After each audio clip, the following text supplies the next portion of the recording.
Ganda.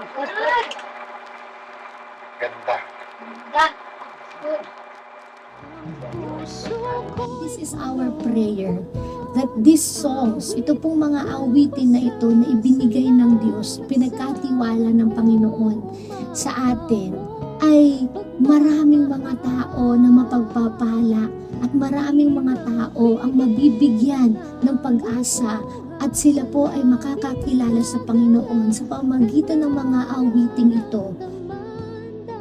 They will receive a fresh revelation from the Lord, and it will bring hope and encouragement to everyone who will hear and listen to these songs.